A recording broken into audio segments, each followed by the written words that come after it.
Jumapili nzuri nyingine ya mwezi wa sita, tukiwa tunauaga mwezi wa sita, tunakutana hapa pamoja sisi pamoja na wewe, tuketi kwa pamoja, tujadiliane, tufundishane. Siku zote tunakumbuka kwamba maarifa hayana ukomo, maarifa hayana kikomo chake. Ndicho ambacho kinatukutanisha siku hii ya leo. Hujambo na karibu ndani ya Hello Weekend. Tunafurahi umechagua UTV. Asante kwa kuchagua Hello Weekend. Mimi ni Merosi Mbana, mwenzangu ni mimi ni Kevin Novat, na hakika yako mengi ambayo unastahili kuyafahamu, nikiamini kwamba uko tayari pia kuyafahamu, na tumekuwa tukikujuza hayo Jumamosi na Jumapili, na leo ni Jumapili ya Juni 28. Unaogopa?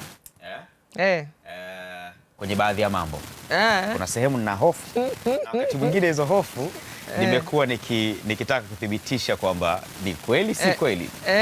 Kwa hiyo kuna muda unahisi unaogopa, kuna muda kama hauogopi. Sawa sawa jamani, hofu. Unawezaje kuishinda hofu ukafikia mafanikio? Tunaambiwa woga wako ndio umasikini wako. Ni kauli ambayo kuna namna huwa inatafakarisha, inaumiza, inatirisha hasira, lakini ni ukweli ndio unabaki kuwa hapo, kama woga wako ndio umasikini wako. Basi siku hii ya leo tutaangalia tunavyoweza kupambana na hofu hadi kufikia mafanikio, na kipekee kabisa tutaangalia hili kwa sababu tunaye mwandishi wa kitabu Kutoka Hofu Hadi Mafanikio. Kwa kifupi, ndani ya Hello Weekend tunakizindua kitabu hiki. Ingekuwa tuna viongozi wa imani tungesema tukiweke wakfu. Tunaye Janet Soka. Karibu sana Janet. Asante sana. Na hongera sana kwako. Asante. Kwa kutuandikia nakala hii ya kitabu. Ni kitabu cha pili hiki sasa. Asante sana. Lakini zaidi ya yote sasa tutafahamu kwa upande wa saikolojia. Tunavyozungumzia hofu tunamaanisha nini? Inakaa eneo gani la ubongo? Ni medula oblongata? Ni nini? Tunaye mtaalamu mwenyewe Hassan Tindo, mtaalamu wa saikolojia. Karibu sana. Asante sana. Na kuna mtu anaweza kana tutazama akahisi yeye hana hofu. Hassan akizungumza tu hapa atajua kumbe na mimi nina hofu. Ni kweli. Je, hofu ni ya kuzaliwa nayo? Hofu ni ya kurithi? Tutafahamu. Au ni ya kujifunza? Tutafahamu hapa siku ya leo. Unaweza kushiriki na sisi kwa WhatsApp namba 0763337710. 0763337710 ndio nambari yako, unaweza kushiriki na sisi na inapita hapo chini. Utatutumia ujumbe tunavyoendelea na mjadala wetu wa siku hii ya leo. Nova, tuanze kwa Janet. Na nafikiri sehemu muhimu sana Janet leo soka. Akiweke wakfu kitabu. Lakini kwanza tunafikiri tupate kwanza, tufungue kwanza. Tumesema woga wako ni umaskini wako. Lakini mtu ni pesa. Mtu pesa. Janet, karibu tutambulishie kitabu hiki ili tusonge mbele. Asante, nashukuru kwa nafasi. Hiki ni kitabu changu cha pili kati ya vitano ambavyo nimeshaviandika. Kinaenda kwa jina la Kutoka Hofu mpaka Mafanikio, na lengo la kitabu hiki au kwa nini nilikiandika, hiki kinaanza na mimi mwenyewe kabisa. Ni mtu ambaye nilikuwa napata idea nyingi, mawazo mengi, nikikaa naona fursa nyingi, lakini ule uwezo wa kuchukua hatua, kile ambacho kiko kwenye fikra na mawazo yangu kukileta sasa kionekane dhahiri, nilikuwa najishauri au nianze kesho kutwa, najikuta wiki, mwezi, mwisho mwaka. Kwa hiyo najikuta ile idea, na baada ya muda mfupi unakuta mtu mwingine ameifungua, na wakati mwingine iko chini ya kiwango hata kile ambacho mimi nilikuwa nafikiria kukifanya. Kwa hiyo baada ya kufahamu hiyo ni changamoto ambayo itanirudisha nyuma na itanikwamisha, kwa hiyo ndo nikaamua sasa nikaifanyia kazi na nikaona mabadiliko, na hapo sasa ndo nikaamua niandike kitabu. Naamini wako watu wengi sana ambao wana idea nzuri, mawazo ya biashara, lakini kuchukua hatua mpaka kitu kiwe halisi wanatumia muda mrefu. Na hapa ni kitabu ambacho ni elekezi, na ukifungua peji za mwisho kabisa utaona ni mpango mkakati wa miezi mitatu. Kama una wazo, una idea, una kitu unataka kufanya, mwezi wa kwanza ufanye nini, mwezi wa pili ufanye nini, mpaka miezi mitatu, ili uweze kufikia yale malengo au matamanio ambayo unatamani kufikia. Asante sana. Basi sisi tukiwa wasomaji tumekipokea. Si ndio Novat? Na nimepokea kwa mikono miwili. Moja ya jambo bwana, wanasema chochote unachokiona leo, unaiona Azam TV leo, lilianza kwa maamuzi ya siku moja. Yaani kwamba mtu aliamua siku moja sasa nifanye. Na ndivyo ambavyo umeandika pia huku. Uliwaza nini? Yaani nini ambacho ulikiwaza tu kwamba ni kweli kwamba hiyo hofu ipo mtu kwenye kuanza ni pagumu kwamba mtu anawaza nitaanza leo au anaahirisha. Wewe uliwaza nini? Mimi niliwaza kwamba kuwa na hofu kibinadamu ni jambo la kawaida kabisa. Mtu yoyote ana hofu, na kwa sababu atakwambia pia mtaalamu asaidia ni kawaida kweli. Ni kweli kabisa. Mtu yoyote ana hofu. Kusema mimi binafsi naamini kusema mimi sina hofu kabisa, wewe ni muongo. As long as wewe ni binadamu, hofu ni jambo la kawaida.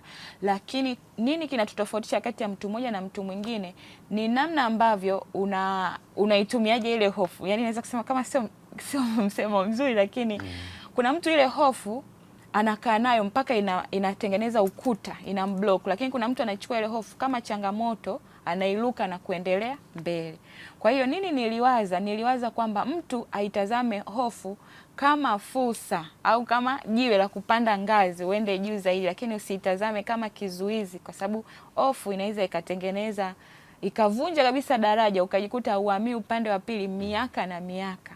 Na wakati mwingine tunafanya kazi, unajituma, unajinini, lakini kuna kitu kidogo tunatakiwa ukivuke. Ukiwa unakiogopa na unajikuta miaka inaenda vile vile. Au mfano kwenye jamii tunayoishi, unaweza kuwa unafikiria mimi nifungue labda biashara au niongeze chanzo cha mapato, lakini ile hofu, nikibadilisha mfumo wa maisha nitaonekana kama nimefulia hivi.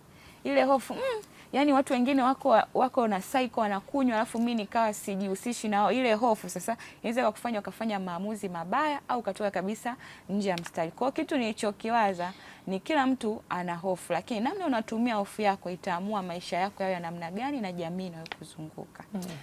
Haya, sasa tuje kwa mtaalamu wa saikolojia ndugu yetu Hassan. Janet anasema kwa utafiti wake mdogo akiwa kama mchumi anasema ni jambo la kawaida. Ni kweli jamani, hofu tunazaliwa nayo au tuelezee hiyo hofu, yani imekuwaje hofu inakuwa ndani ya mwanadamu? Tunapozungumzia hofu kisaikolojia tunaita anxiety, lakini kabla ya kufikia kwenye hofu kuna hatua za mwanzoni ambazo mtu anakuwa anazipitia, na hatua hizo kuna kitu kinaitwa worry, yani ile wasiwasi wa kawaida, alafu kunaita fear, yani mtu anakuwa anaogopa, afu wakati mwingine anafikiria kama anaweza kafanya hivi. Lakini inapofikia hofu, mtu anaona siwezi kufanya kabisa hichi kitu kwa sababu nitakosea, au kwa sababu nitaharibu, au watu watanionaje, mbona sina kila kitu cha kuweza kufanya. Sasa ni vitu ambavyo vinamfanya mtu awe na tabia kuweza kughairisha mambo kwa sababu anataka kuweza kuwa na kila kitu, ambapo hii inaambatana sana na changamoto ya kisaikolojia ambayo inaitwa obsessive compulsive. Mtu anatamani kuwa mkamilifu, ili anatamani awe na kila kitu, baada ya hapo anatakiwa aanze kufanya. Kumbe kisaikolojia haiko hivyo. Ukianza na kila kitu pia kuna changamoto zake, na ukianza kidogo mara nyingi ndio inakupa njia ya kuweza kuona changamoto ambazo zipo mbele yako kuweza kuziendea taratibu. Lakini kama unakuwa umeanza na kila kitu, mwisho wa siku kukutana changamoto, kwa sababu ulikuwa umeamini kila kitu ukiwa nacho kila kitu kitenda vizuri. Kwa changamoto ikitokea pia inawezekana ikawa ni rahisi sana kuweza kukushusha. Kwa hiyo hofu, tunavyozungumzia hofu, ni kiwango cha juu cha ule uoga ambao mtu anakuwa nao. Kwa hiyo uoga tunazaliwa nao? Hapana. Uoga kila mwanadamu anao. Hiyo tunaweza kusema ni inborn, kila mtu anao ndani yake. Sasa nini ambacho kinafanyika? Uoga unakuja kuongezeka mpaka kufikia kwenye hofu kutokana na sababu mbalimbali.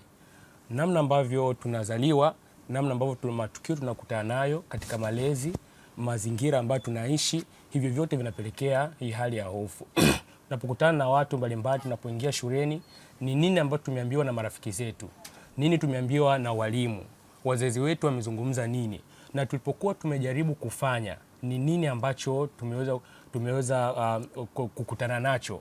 Lakini pia kuna baadhi ya mazingira, yawezekana kuna hofu zingine, labda unaogopa kulala peke yako na kadhalika, ni kwa sababu ya story ambazo umeweza kuzisikia kabla na kadhalika. Sasa hii inapelekea kukua kwa kasi sana endapo attachment figure, yani mtu wa kwanza ambaye unamwamini, atakwambia hichi kitu kinawezekana au hichi kitu hakiwezekani. Kwa hiyo hii swala la hofu linakuja kuharibu hata hali ya kuweza kujiamini kwa mtu. Kwa sababu gani? Kinyume cha hofu ni kuto kujiamini ambako umekithiri. Kwa hiyo hii inapelekea mtu kuweza kuwa na wasiwasi, kwa namna gani nitaweza kufikia malengo haya au kitu fulani, kwa namna ambavyo naweza kufikia au namna ambavyo anafikiria. Kwa hiyo kutokana na vile ambavyo wamesikia, namna ambavyo wamejaribu mara 2 mara 3, mapokeo ya watu ambao wameweza kumwangalia. Kwa mfano mtu anafanya biashara, namna ambavyo anajaribu kufikiria au kuangalia kwa watu wengine wanafanyaje biashara, kwa namna ambavyo atakuwa anaona watu wanaweza kufanikiwa na kadhalika. Yeye anaweza kuhisi kwa mara ya kwanza ni rahisi, lakini akatoka mtu pembeni hapa akamwambia, bwana, biashara sio kitu rahisi. Biashara unatakiwa upambane kweli, lazima uwe na mtaji.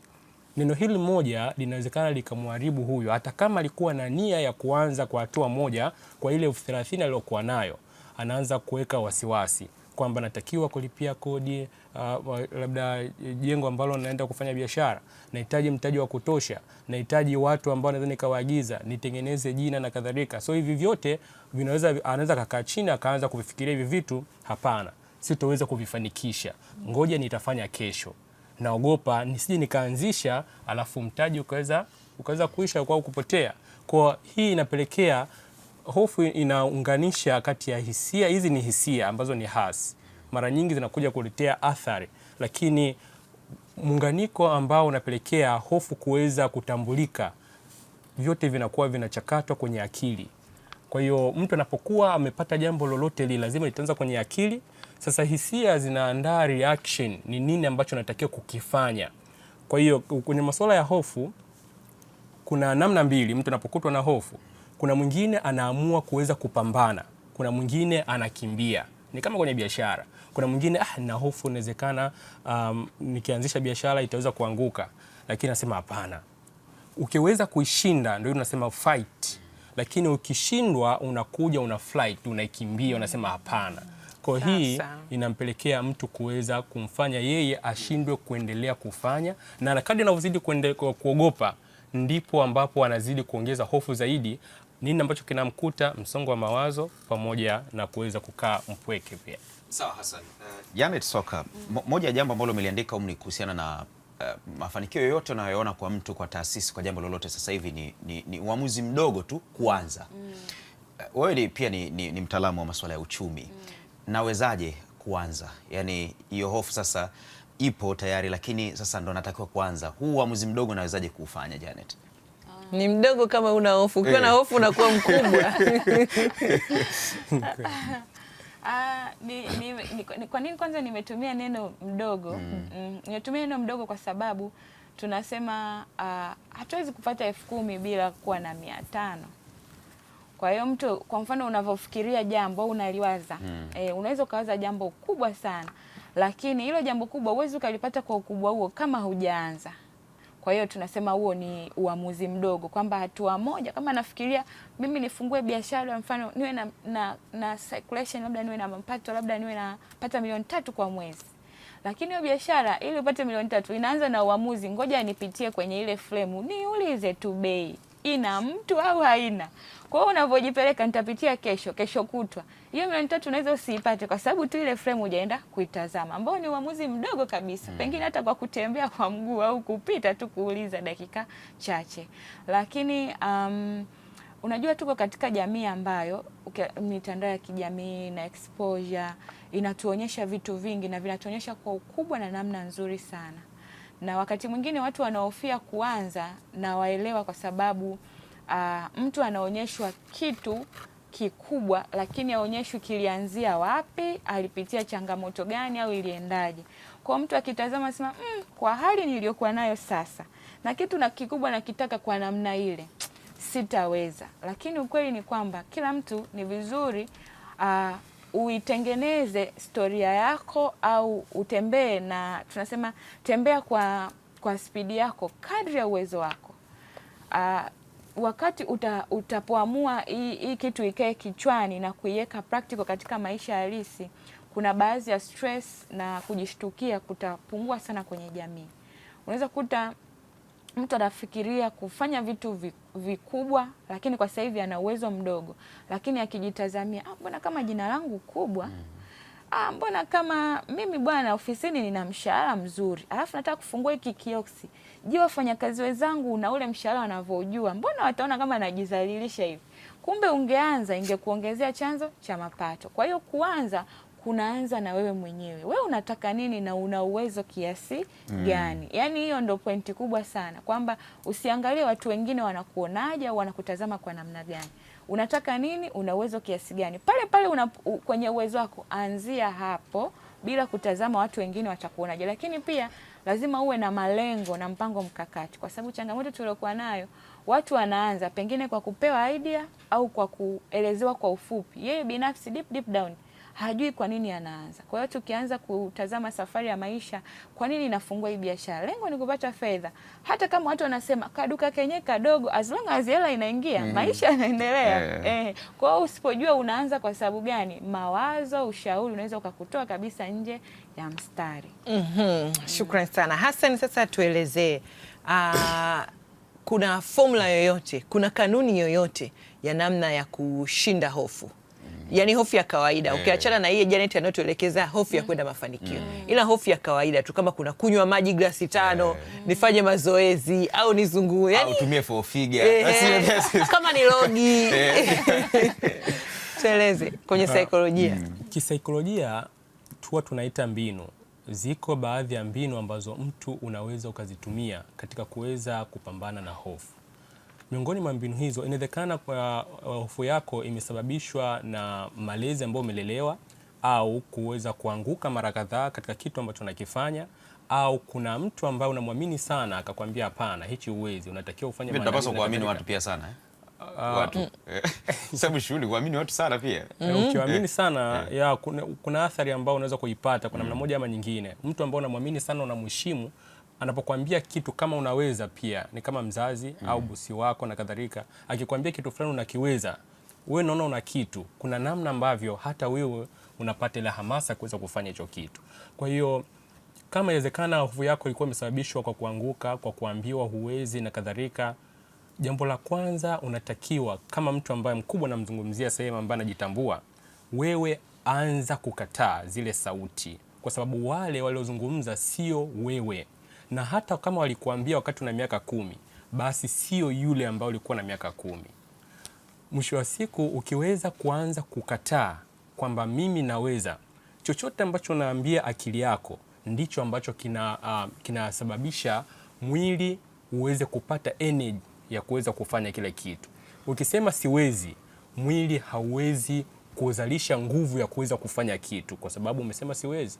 Lakini ukisema naweza, mwili unazalisha taarifa hizi, zinaenda kwenye ubongo. Ubongo unapeleka taarifa katika viungo husika, kwenye moyo, kwenye damu yako, kwenye mishipa. Hata unapotaka kunyanyua mfano meza hapa, ukisema naweza kunyakua, nguvu ambayo inazalishwa ni uwezo wa kuweza kukabiliana na uzito huu. Na ukisema hapana, hii meza ni nzito, hata nguvu ambayo inazalishwa hapo inakuwa ni ndogo. Kwa hiyo anza kujiambia, hiyo mbinu ya kwanza, kujiambia kwamba yale niliyoambiwa sio kweli, wale hawanifahamu mimi kama ambavyo najifahamu. Hilo jambo la kwanza. Jambo la pili, unatakiwa kuthubutu kukaa mbali na watu ambao wanakuvunjisha moyo. Inawezekana kuna marafiki ambao unaishi nao na kadhalika. Kuna watu wanafanya vitu, wanakupa labda testimony zao, ushuhuda wao kwamba mimi nilifanya, nikafanya hivi, nilikutana changamoto hizi. Zisikutishe. Duniani kila mtu ana njia ambayo yeye anapita binafsi, na njia yako wewe haiwezi kufanana na mtu mwingine. Kwa hiyo kama ulikuwa umeambatana na watu ambao kwa namna moja ama nyingine ni watu wa kukutisha, tumia mbinu ya kuweza kukaa nao mbali. Mbinu hiyo ni ipi Hassan? Kwa maana ya niwakimbie, nikae nao mbali, ama nifanyeje? Kisaikolojia tunapozungumzia kukaa mbali na mtu, sio unapozungumzia ukaribu wa kimwili, akili. Sasa hivi unapofumba macho, Tindo yupo mbali na sisi hapa. Unapofumba macho, kumuoni mtu wa karibu, unajiona wewe, labda sauti yake, na hata masikio ingaji yako wazi, unaweza ukaamua kuto kusikiliza sauti za nje, lakini ukajisikiliza wewe mwenyewe, ile hali ambayo watu naita intuition. Kwa hiyo ukiwa unaweza kuchangamana nao, ukawa nao karibu, usisikilize wanachokizungumza. Ni kama kupuuza hivi. Yaani usisikilize, ila sikia tu. Unaweza ukasikia kelele, watu wanazungumza lakini hujui wanazungumza nini. Lakini ukisikiliza utakuwa unaelewa na unasikia kila ambacho watu wanakiongea. Na akili itapata kazi ya kuweza kutafakari kila ambacho kimezungumzwa. Mwisho wa siku ukienda kukaa peke yako ndipo unaanza ile taarifa zinaanza kujirudia kwamba mtu fulani ameniambia jambo fulani aliwezi kufanyika kwa sababu 1 2 3. Nimeambiwa ukilala peke yako iwezekana kuna mtu anakuja na kusimamia peke yako. Kuna watu wanahofu mpaka wanaona kabisa akitembea kuna mtu anamfuata nyuma yake, au analala kwenye kivuli kabisa katika giza anaona kuna mtu amesimama peke yake. Lakini sasa nini ambacho nataka kufanya? Amua kukaa mbali, amua kuweza kukaa kujisikiliza wewe mwenyewe. Unapozungumzia maono, unapozungumzia malengo, unapozungumzia kesho yako, hakuna mtu ambaye anaiona zaidi yako wewe. Kwa hiyo unapokuwa unaziba masikio ya nje, ukijisikiliza wewe, utakuja kugundua nguvu yako kubwa ambayo unayo. Mara nyingi huwa nawafundisha watu kwamba wewe sio akili yako, wewe sio mwili wako, wala sio moyo wako. Wewe ni ile energy ambayo inafanya maamuzi. Naweza, nafanya, sifanyi, yule ndo wewe. Unaposema naweza, unapoweza kuamrisha akili yako ifikiri kuhusiana na umbali wa mahali fulani, akili itafanya hivyo kwa sababu wewe ndo umeamua. Lakini usipoiambia akili itakaa. Hata kwenye matatizo pia, changamoto ambazo unazipitia, usipoiambia akili yako ni wewe ambaye ni energy, wewe sio hizo akili. Wewe ukiambia akili yako kwamba hapana, kesho naenda kufanya kazi fulani au naenda kukutana na mtu fulani, akili ikishaipa hiyo taarifa inaanza kuchakata kwa namna gani nitawasiliana na Mr. Novat, nianze wapi, ni nani nimtafute, nimfikie Mr. Novat. Lakini usiposema kwamba nataka kuonana na Mr. Novat, hauwezi kupata hizo njia kwa sababu wewe hujaamua kufanya. Asante. Nisome ujumbe kabla tujarejea kwa Janet, si ndio? Sawa. Anasema jina langu ni Dani Manywele wa Arusha na Manga Boda. Mimi ni mmoja wa watu wenye hofu sana. Nikiwa mbele za watu wengi, mfano mara nyingi nimekuwa hata nikichaguliwa kama kiongozi, mfano kamati za maandalizi ya harusi au send-off au harambee za nyumba za Mungu. Kiukweli sijui hapo nachomoka vipi. Yaani akichaguliwa tu utaongoza wewe kamati ya harusi, yani anaona kama amepewa kitanzi cha kifo. Bila shaka tunavyoendelea kuzungumza hapa na mwanasaikolojia endelea kuzungumza, umeendelea kupata viwili vitatu hapo. Anasema nimekuwa mtazamaji mzuri wa Hello Weekend, leo nimesikia hofu hadi mafanikio, na hisi hata mimi naweza kupata dawa hapa siku ya leo. Shukrani, endelea kusalia nasi.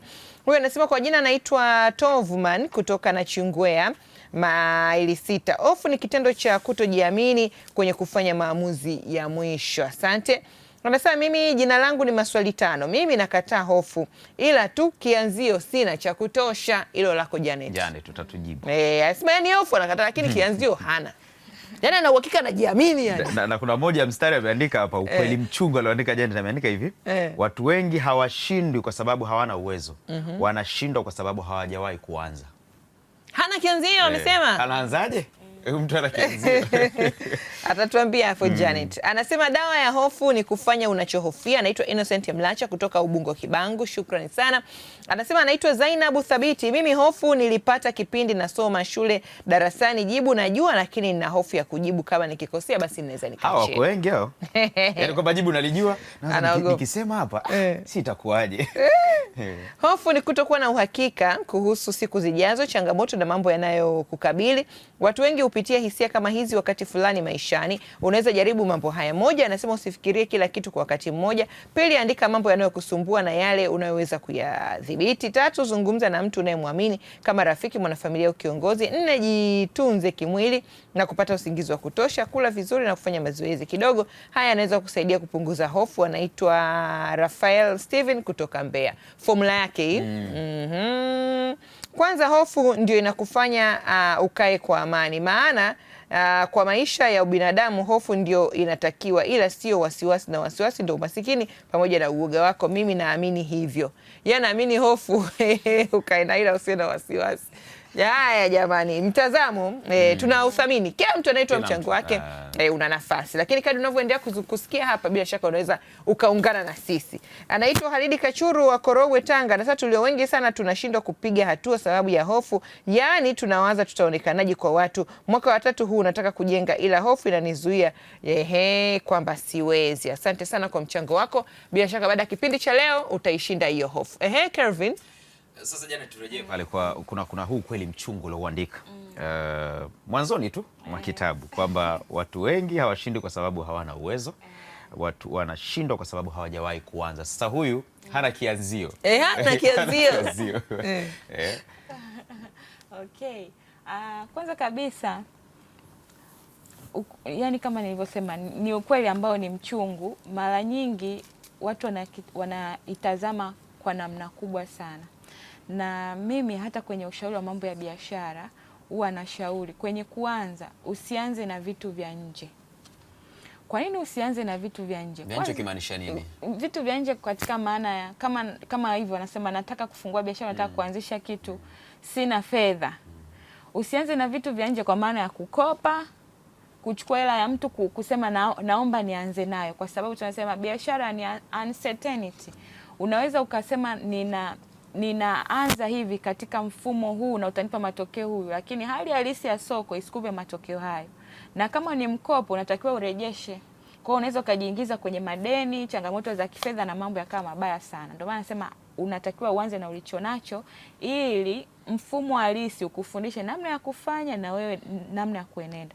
Kwa hiyo kwenye kuanza kuna siku hata ukiingia YouTube channel ya UTV tulikuwa na darasa Jumatano, nawezaje kupata vyanzo vya unawezaje kupata mtaji. Unaweza kupata mtaji kupitia marafiki, familia, na namna gani naweza nikazungumza nao. Unajua changamoto tuliokuwa nayo ili mtu akupe fedha, yani mimi nitoe fedha yangu nikupe wewe, pengine naweza nikawa naombwa na watu 5. Kwa nini nikupe wewe? Lazima unionyeshe unataka nini na faida yangu, fedha itajizalishaje hapo. Kwa hiyo we mwenyewe kama unafikiria mimi nina wazo, alafu namna ambavyo utalichakata itakupaje fedha. Kama hujui hivi, inaweza pia ikawa chanzo cha wewe kutokupata fedha katika namna ya marafiki na familia. Lakini naweza nikaanza kupitia vyanzo binafsi na saving. Unajua watu wengi wanakuambia mimi sina, yani mimi bwana, yani wewe nikiangalia mtaji hapo 300,000, mimi naitoa wapi 300,000? Lakini huyo mtu anajiunga bando mara 3 kwa siku. Bando la wiki anajiunga mara 3. Labda mfano 3,000 kwa siku anatumia 9,000. Umeamua kutusema kwenye seti sasa. Yaani sasa hapo akikaa mwenyewe personal. Akikaa personal anasema sasa mimi 300,000 siwezi kuikamata. Na anabishana kabisa ukute yuko kijiweni. Hapo anabishana hata na nafsi yake wakati mwingine. Yaani wakati mwingine nafsi yake hajui. Unajua ikishaisha tu anataka kuperuzi, unajiunga automatiki. Kama ni mweka huko kwenye mtandao unakata direct. Mtaji wenye chungu. Kumbe ni mtaji wako huo ambao unasema hapa sasa hivi ujue unaanzaje. Mahesabu yako ya kawaida, maana kama atatumia kwa siku 9,000, ukipiga mara siku 10 ni 90,000 hiyo. Yaani akijikanda tu mwezi yani amepata. Na pengine ndio hapa tunasema usianze kwa kile kikubwa sana ambacho unakifikiria. Ndio maana tunasema anza na hicho ulicho nacho. Na kwenye kuanza lazima tukubali. Ukitaka kuanzisha jambo huwezi ukaanza, yani tukubali kwamba ili uanzishe kitu lazima ubadilishe lifestyle.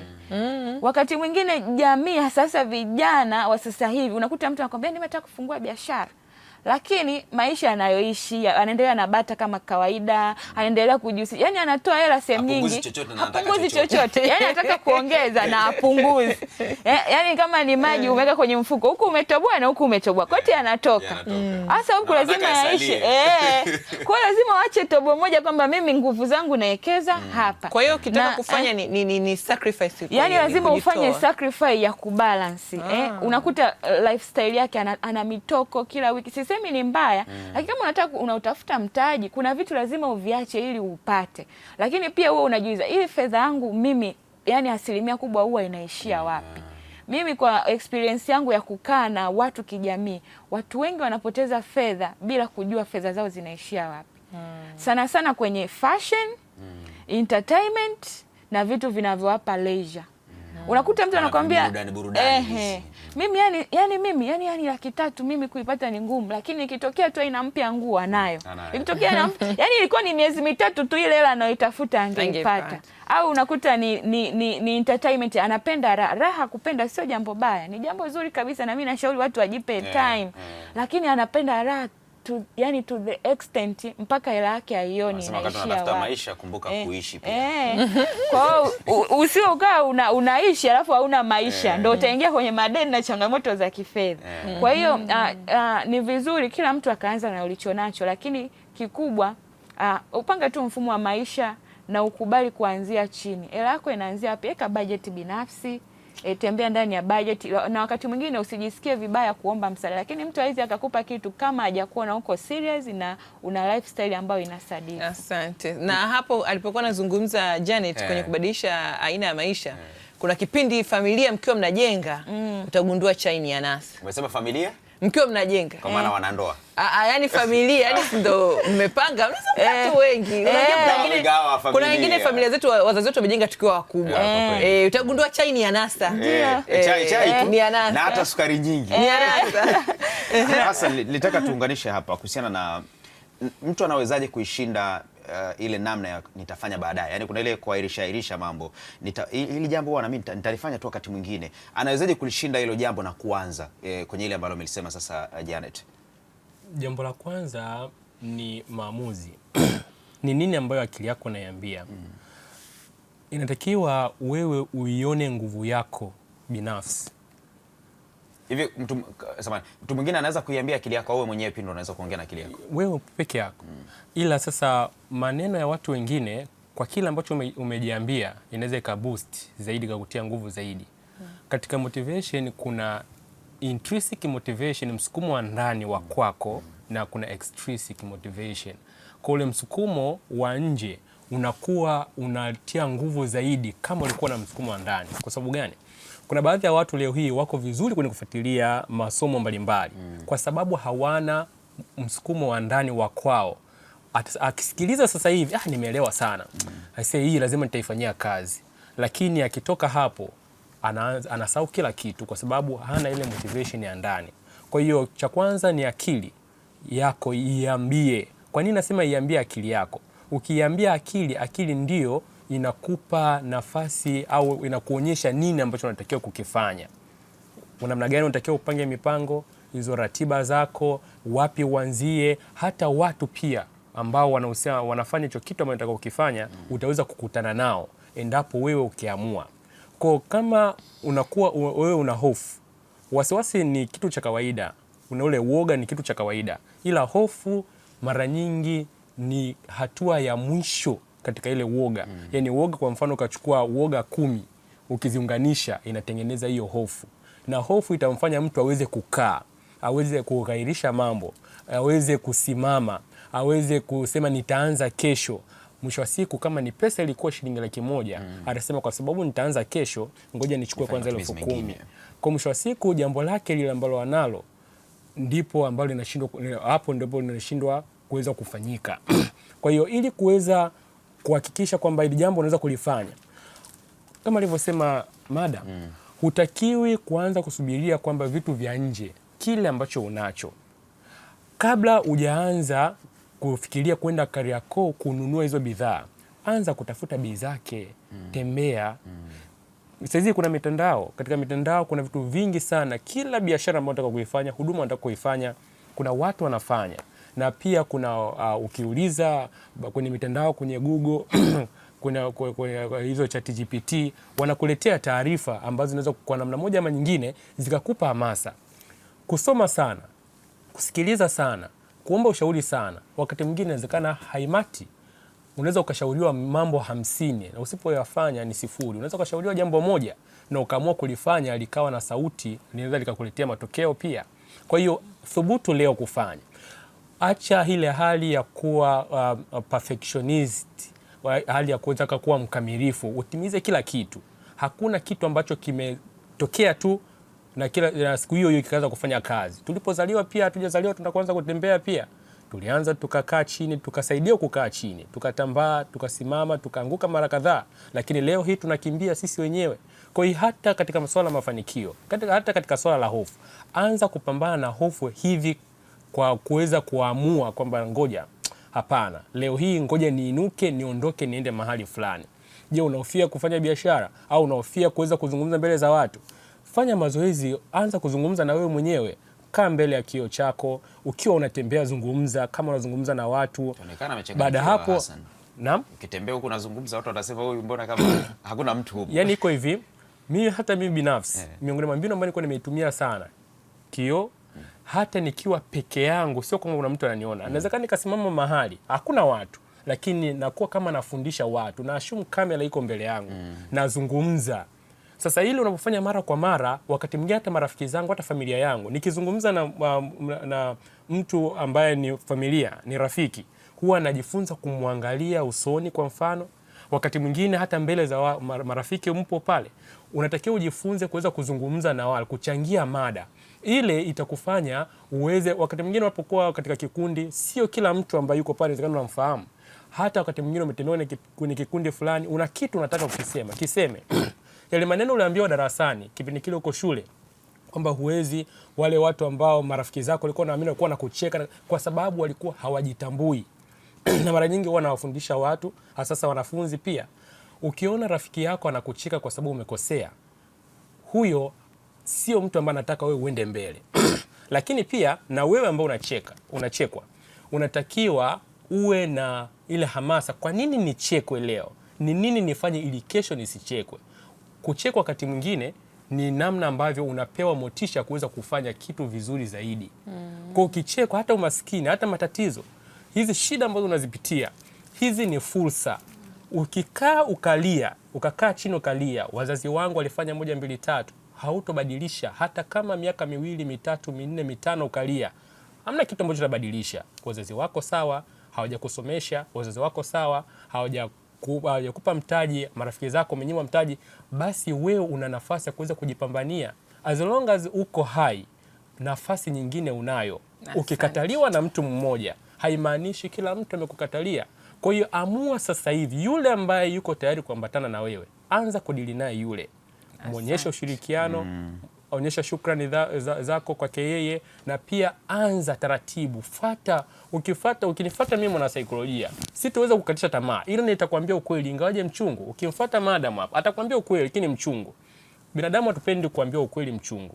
Lakini ukiwa tayari kuweza kusikiliza ukweli mchungu ambao unaweza kupewa na mtu, basi hiyo ndio dawa yenyewe. Asante. Neno limetukolea. Sasa tunachukua sadaka jamani. Neno na Jumapili. Nachukua sadaka. Anasema jamani, mimi mtaji ninao, ila kila nikifikiria sijui nifanye nini, nasaidikaje? Utakuja kutujuza hapa Janet.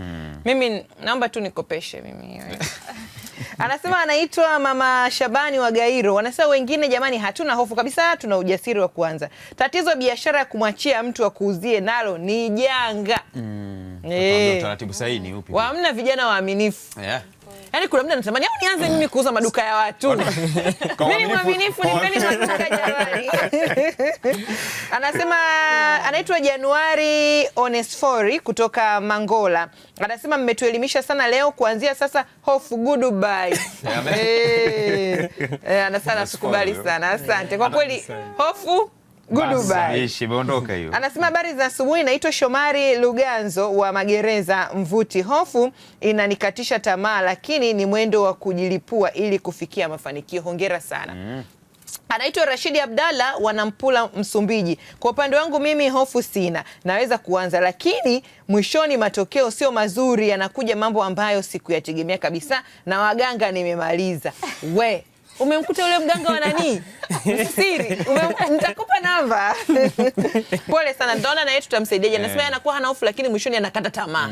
Unajua kuna muda yani haogopi lakini matokeo anayopata yanamkatisha tamaa. Janet utatujibia hapo.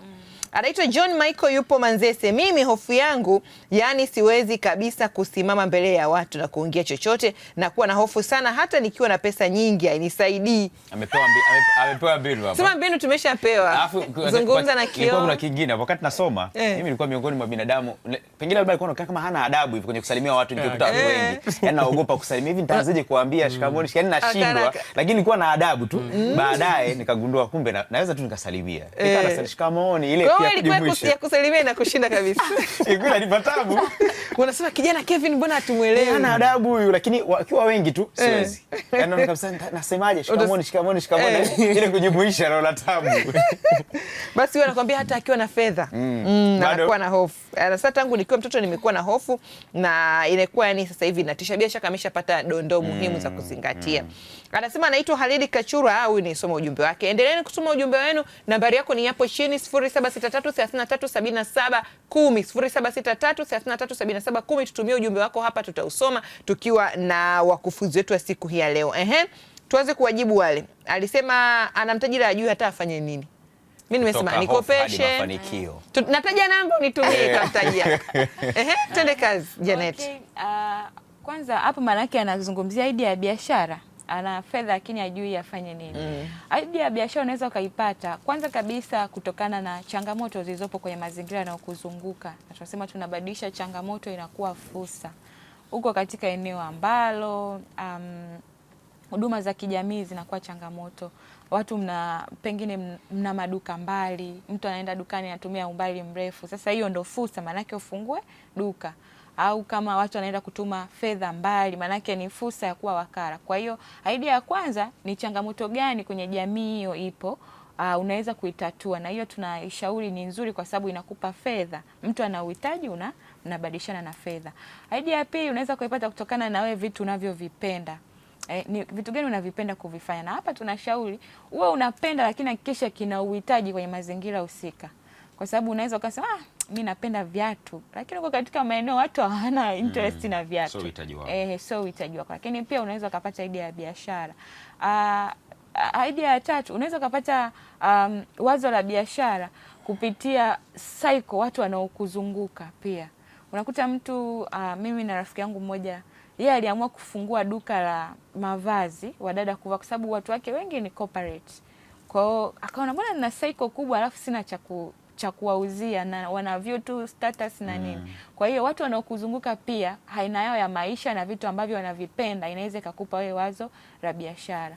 Lakini pia kitu kingine unaweza kupata idea ya biashara, ni kitu gani unaweza kukifanya kwa uzuri na ubora zaidi.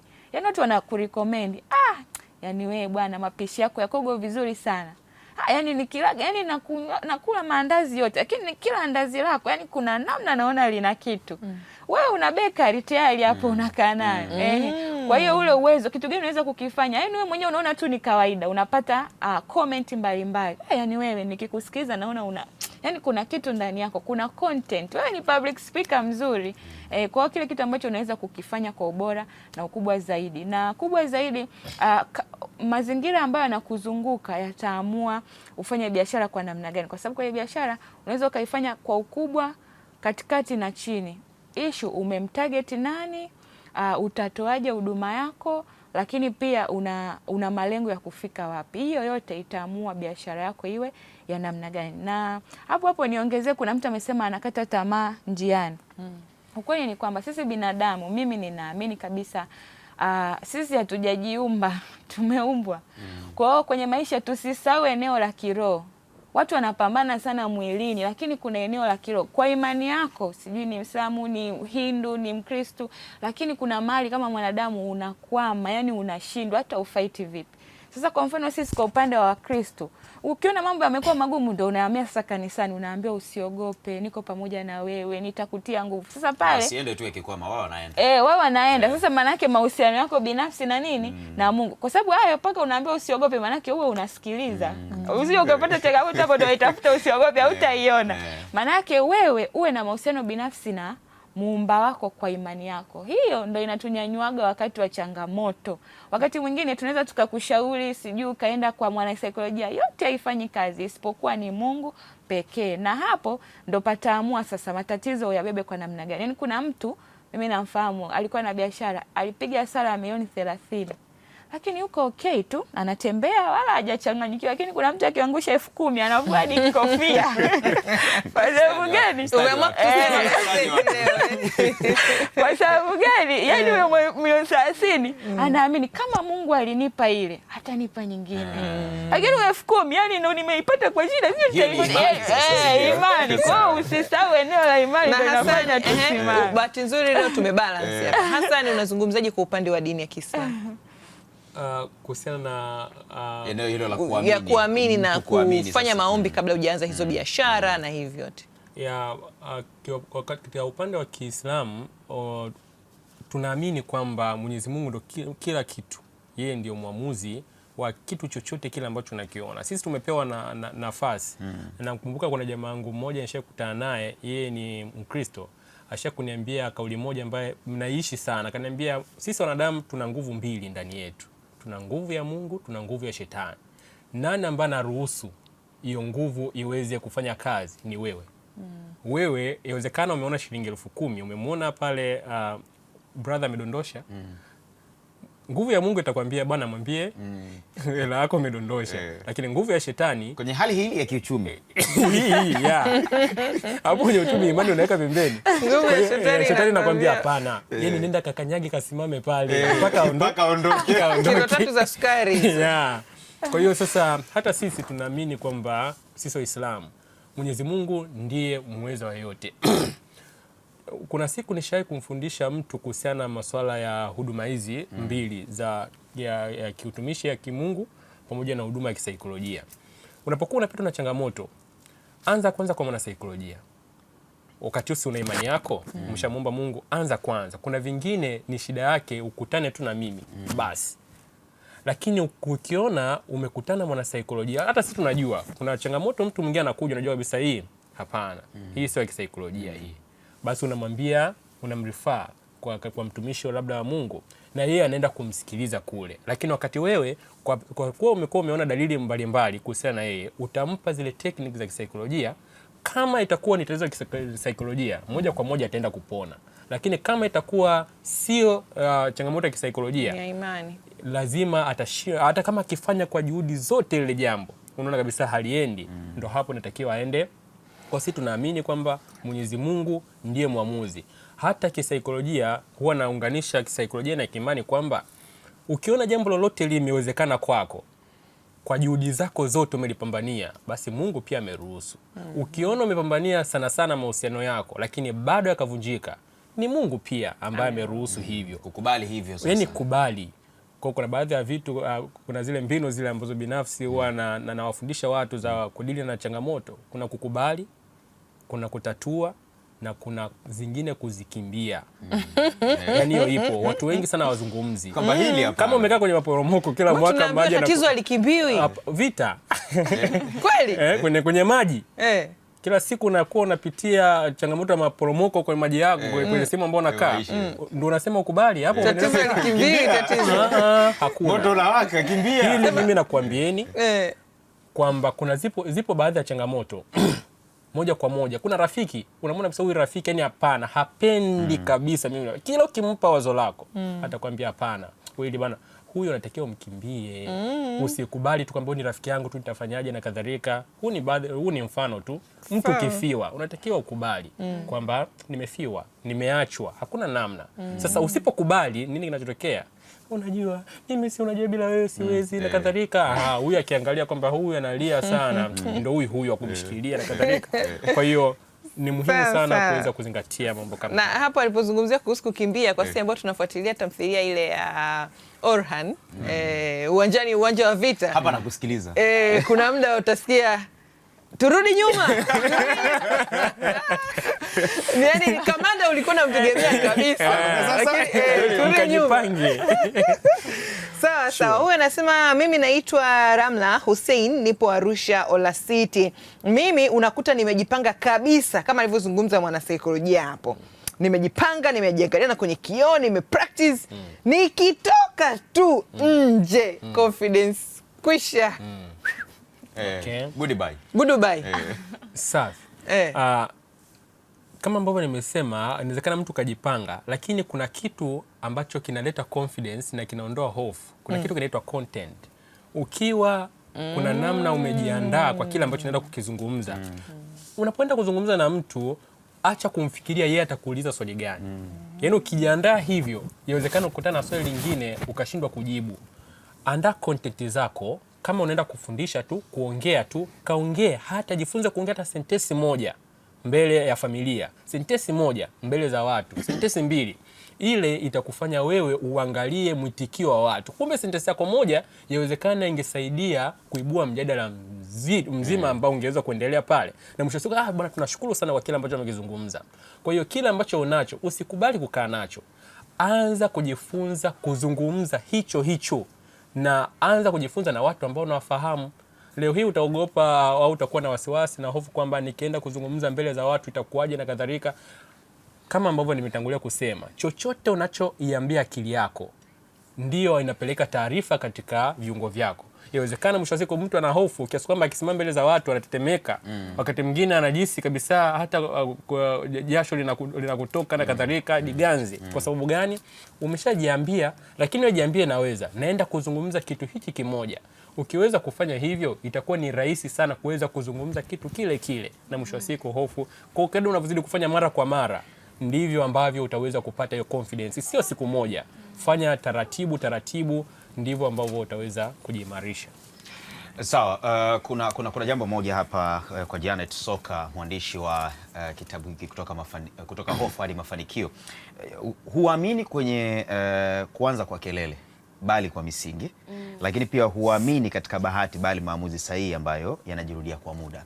Hapa unalenga kitu gani? Unataka tujue nini, tufahamu nini Janet?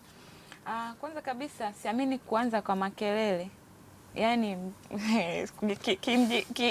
sasa hivi tunasema mbwembwe nyingi. Jamani ndo nafungua biashara. Iweke tuione. Yaani wiki ijayo ndo kitu kinakuja. Sisi matangazo pia. Natangaza free. Sikiliza sasa Messi. Mimi kuna watu yani tangu aanze kuniahidi sasa hivi sitaki kusikiliza wiki ijayo kitu kiko hewani. Kiweke hewani tukione. Kiweke hewani tukione. Yaani mambo yani sasa hivi mwisho wa mwezi. Lazima ile biashara yangu. Alafu atuone. Ule mwaka watatu mwisho wa mwezi hujafika. Wala. Yaani hizo ndo siziamini. Na watu wanaulizanga ulikuwa unazungumzia upi?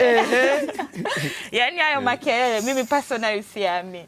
Mimi nataka nione kitu hapo. Ukishanionyesha feel, yani tukione. Sio tu jamani, msione sasa hivi yani lunch nimepunguza. Yani unaona nakula wali maharage. Kuna kitu nataka kufungua. Wewe kula wali maharage kile kimya. Tuonyeshe hiki kitu. Tuambie zile wali maharage ni kwa sababu ya hiki karibuni. Yani hicho ndo mimi naamini. Kwa hiyo siamini kwenye makelele. Sawa. Naomba nisome ujumbe, muda wetu unatupa mkono ili mpate neno la kumalizia na mtuambie tunawapataje kwenye mitandao ya kijamii. Anasema nisome kama Sadiki Quality Boy kutoka Arusha.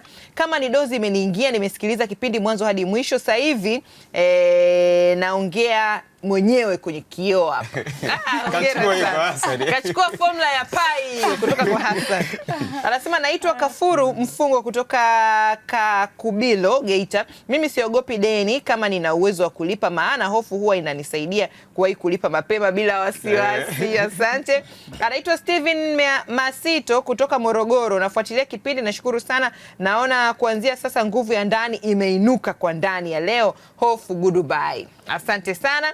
Anasema habari, mimi hofu yangu ilitokea kwenye familia. Yani kuna kitu kilitokea mpaka leo nina hofu kubwa sana, hata kujiamini kama mwanzo hakupo kabisa. Jamani pole, bila shaka utaanza taratibu na mtaalamu wa saikolojia atataja anavyopatikana, pia unaweza ukapata nafasi ya kuzungumza nawe. Shadrack Samuel yupo Dodoma. Mimi nina mtaji ila kitu ninachokataa kufanya naona kama watu wanafanya, kwa hiyo nakosa ubunifu kabisa. Pole sana. Janet atasema anapatikanaje, atakuja kukusaidia. Habari, naitwa Umari. Kwangu mimi hofu ilikuwa ni ugonjwa kabisa, ila dawa yake nilipata kutokana na mazingira ya O-level. Nilifaulu masomo yote isipokuwa mathematics, na kwa sababu tu nilikuwa naiogopa. Chuoni nikakutana kwamba kufaulu mathematics ni lazima, niliforce mpaka nikaweza. Asante sana. Anaitwa Ramla Hussein, yupo Arusha Olasate. Nilisoma ujumbe wako. Asanteni wote mliotuma ujumbe wenu. Kwa wewe ambaye hatujasoma utatuia radhi, muda wetu umetutupa mkono. Mnavyomalizia tuambie mnapatikanaje pia kwa dakika moja. Karibu Hussein. Kwa maana Hassan. Hassan Tindwa Facebook, Instagram Hassan Tindwa, lakini na mawasiliano ya namba za simu, kama utahitaji kuwasiliana na mimi moja kwa moja, au kama utahitaji masuala ya elimu ya kisaikolojia, utahitaji ushauri, basi namba zangu ni 0628 0628 84 84 42 42 28 0628 84 42 28. Asante sana Janet, na tunapataje kitabu? Mimi unaweza kanipata kwenye mitandao ya kijamii Instagram, Facebook, YouTube, LinkedIn kwa jina la Janet Soka, na pia mawasiliano kama unahitaji vitabu ni 0759 0759 66 66 55 55 86. Asante sana Janet, tunawashukuruni sana jamani kutoka Hofu hadi Mafanikio. Mjadala wetu unatakiwa uwe mrefu sana. Siku nyingine tena tutajadili, hauwezi kuisha. Nova, tukitoka hapa sisi tunachukua nakala zetu. Shilingi ngapi Janet? Hiki 10,000. Tabidi nichukue. 10,000 tu. Kuna mambo nimekuwa nayo. Sisi wana familia leo weekend tununue kwa 20,000 au tufanyeje? Nafikiri kwa maamuzi uliyoyapitisha. Asante sana, tunahitimisha hivyo kwa Jumapili ya leo. Tunaendelea kukukumbusha kama mtu ni pesa.